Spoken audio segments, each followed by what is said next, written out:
The Lord be with you. And with your spirit. A reading from the Holy Gospel according to Luke. Glory to you, Lord.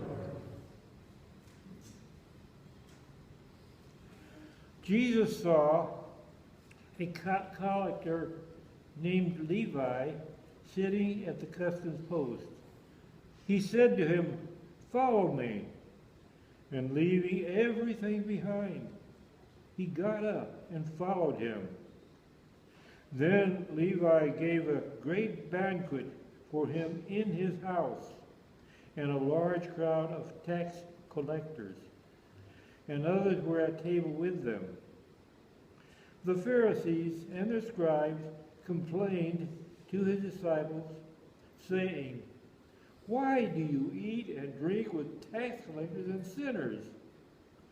Jesus said to them in reply, "Those who are healthy do not need a physician, but the sick do.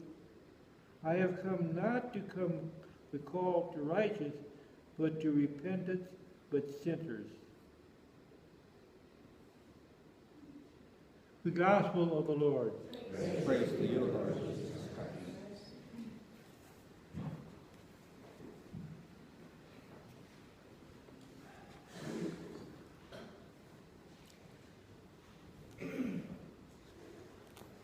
Get ready for a surprise. That is the message of this very, very simple gospel today. The last thing in the world that a prosperous, dishonest, because that was the nature of his job, greedy, treacherous tax collector would dream of is that in a moment his total life could be turned around. And yet that's precisely what happened here.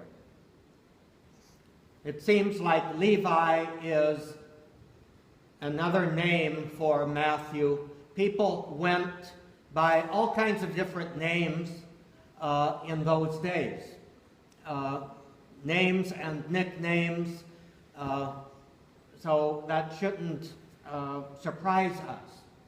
However, Jesus seemed to want to reach out to the people who would be least expected, the people who, for some reason, were on the outskirts, the outcasts of society, like the lepers, and the blind and the lame, the beggars.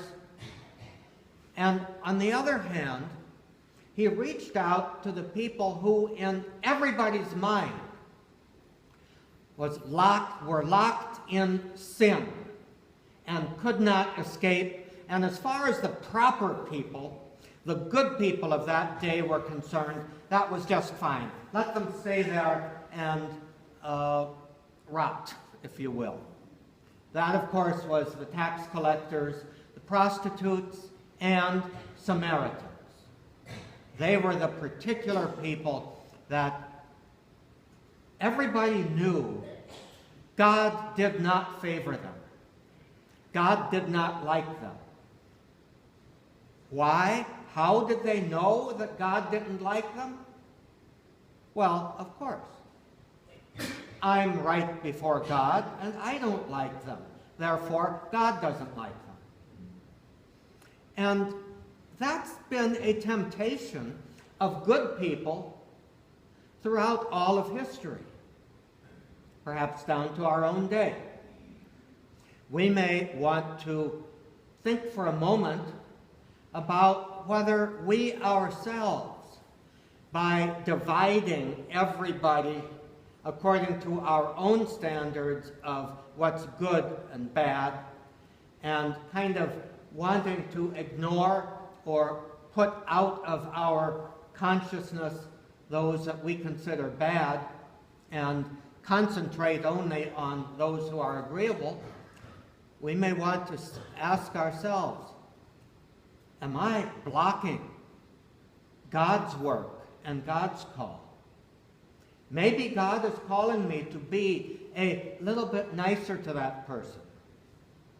Maybe God is calling me to at least pray for the person that I tend to criticize.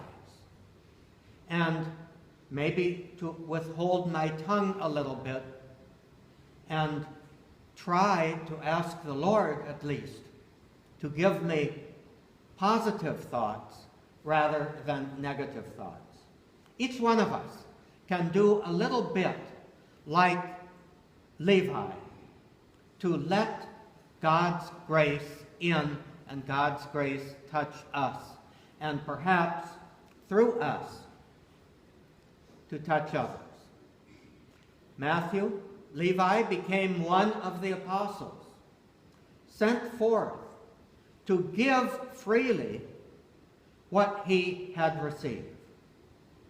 And so the only thing that he could really take with him in bringing the presence of Christ to others, the only thing he could really take with him was his own experience of how he had been touched by Christ. And when we speak from our own experience of how Christ touches us,